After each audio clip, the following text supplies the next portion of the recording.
Are school dress codes fair? Dress code controversies are in the headlines. Violations, protests, even arrests. Are our bodies distracting others? Or maybe clothing standards are just part of growing up. Date, February 2019. From The Choices, Current Health, Volume 35, Issue 5. Full text. Yes, every teen deserves distraction-free learning. Joshua Nairhood, a high school sophomore in Pennsylvania, says, "Once on a marching band trip, one of my classmates showed up wearing a shirt with a Confederate flag on it. I remember feeling uneasy, contemplating the views that this person had. It seemed like they were promoting hate. The band director wasn't allowed to tell the student to change their shirt because our school's dress code doesn't cover flag t-shirts, so she asked all of us to put on our uniforms instead. It was an awkward situation that made many of us feel anxious. If a student is wearing something that makes their peers feel uncomfortable or unsafe, teachers should be able to say something about it, and a dress code gives them the justification they need to do just that. I'm the first to admit that dress code rules have gotten way out of hand lately. We should be allowed to express ourselves within reason, and I don't think we should be punished with detention or sent home for a one-time offense. Sometimes kids just make a mistake or don't realize that what they're wearing isn't exactly appropriate for school. That's okay. What's not okay is when a student intentionally wears something that is super revealing or promotes hate or violence.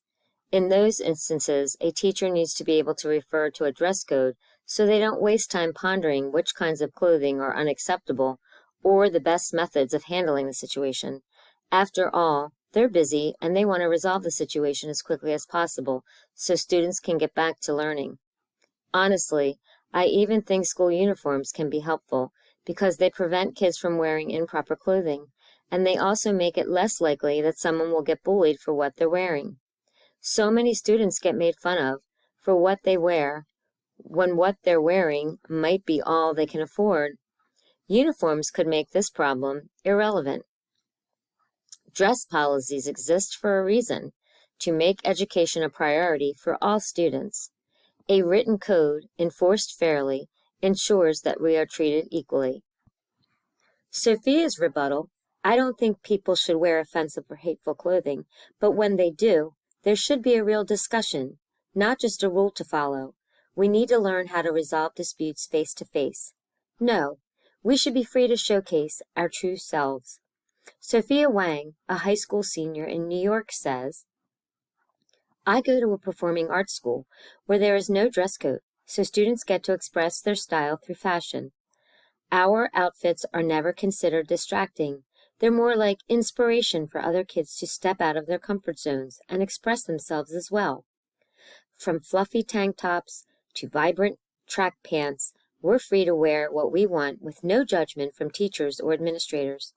It's a welcoming, creative environment that makes everyone feel accepted. I don't want a uniform or a dress code that sets limits on what I can wear. That would make me feel bland and robotic. Instead, I relish the chance to reveal my individuality through my clothing. In addition to suppressing our personalities, a dress code could also be unintentionally sexist by making girls worry more about modesty than boys have to. How is it fair to make girls cater their outfits to the way boys might react? Personally, I love picking out what I want to wear without worrying about whether my clothes will be deemed distracting, and I firmly believe that all high school students should experience that freedom. Our society has finally started encouraging people to embrace their bodies, and we should celebrate that by letting both boys and girls wear whatever clothing feels right. Besides, are boys really going to be that bothered by girls' clothes? I think they're probably used to it by now. After all, people in the real world wear crazy things to show off their uniqueness all the time. We won't be able to ask others not to wear certain clothes around us when we're older anyway, so we might as well learn to deal with it now.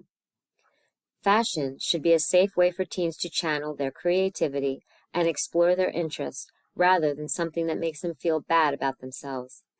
I'm happy to see so many students speaking up about these unfair rules in their schools, and I hope they don't stop until we've eliminated dress codes once and for all. Joshua's rebuttal: I do agree creativity and self-expression are important. That said, school is setting us up for our careers, and most jobs require specific attire. Learning to follow standards now will only help in the future. That is actually the end of the article. The rest of the print just talks about a picture that is not included because of copyright issues.